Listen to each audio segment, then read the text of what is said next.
ও মাই god, আমি কোথায় চলে আসলাম? আমি তো মনে হয় চলে আসলাম কাঁঠালের রাজ্যে। গাইস, এত পরিমাণ কাঁঠাল আপনারা না দেখলে মিস করবেন। হ্যালো এভরিওয়ান, আসসালামু আলাইকুম। আশা করি সবাই ভালো আছেন। তো চলে আসলাম আমি ঢাকা থেকে স্যারের সাথে কিশোরগঞ্জে স্যারের ডিউটি করার জন্য। তো ওই যে দেখতেছেন আমার গাড়ি। তো গাইস, এখানে আইসা এত পরিমাণ কাঁঠাল গাছ আমি দেখতাছি, আমার এই জীবন আমি এত কাঁঠাল গাছ আর কোথায় দেখি নাই। তো গাইস, আপনারা দেখতে থাকেন, আমি আপনাদেরকে দেখাইতে আছি। আর যদি গাইস আপনাদের কাছে আমার আজকের ভিডিওটা যদি ভালো লাগে, অবশ্যই আমার চ্যানেলটা সাবস্ক্রাইব করবেন। আর ফেসবুক থেকে দেখলে অবশ্যই আমার ফেসবুক পেজটা ফলো করে দিবেন। তো গাইস, আপনারা না টেনে দেখেন, অবশ্যই আপনাদের কাছে ভালো লাগবে। আর এই কিশোরগঞ্জে আমি এই প্রথমে আইছি, আমার এই জীবন আমি এই প্রথমে কিশোরগঞ্জে আসি। আর কখনো আসি না কিশোরগঞ্জ এবং নরসিংদী, এই প্রথম আমি আসছি। তো যারা কিশোরগঞ্জ থেকে নরসিংদী থেকে যারা আমার এই ভিডিওটা দেখতে আছেন, অবশ্যই লাইক কমেন্ট শেয়ার করবেন, কমেন্টে বলে যাবেন।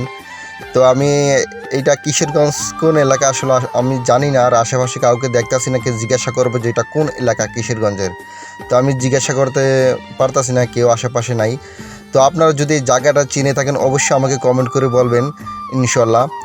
তো গাইস, আপনারা ভিডিওটা না টেনে দেখেন, অবশ্যই আপনাদের কাছে ভালো লাগবে। তো গাইস, আমি তো আপনাদেরকে সামনে নিয়ে দেখাই, সামনে মেইন রোডের সাথে, মানে রাস্তার সাইডে সাইডে দেখেন সিরিয়ালে কাঁঠাল গাছ লাগানো এবং অনেক কাঁঠাল ধরছে। মানে আমি এই যে পিছনে যে বাড়িটা দেখতেছেন, এই বাড়িতে আমি আসি, এটা স্যারের আত্মীয়র বাড়ি।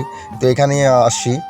তো এরকম সিরিয়ালে অনেক কাঁঠাল গাছ লাগানো আছে। প্রায় আমি 7 কিলো গাড়ি চালাচ্ছি, 7 কিলোর ভিতরে শুধু আমি কাঁঠাল গাছই দেখছি।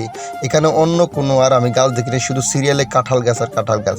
আর এত পরিমাণ কাঁঠাল ধরছে এখানে, আমার মনে হয় কেউ চুরি করে খায় না। আমাদের এলাকা হলো মনে হয় সবাই চুরি করে বা রাত্রে কেউ চুরি করে কাইটা নিয়ে যেত, কিন্তু এই এলাকায় মানে কাঁঠাল কেউ নেয় না।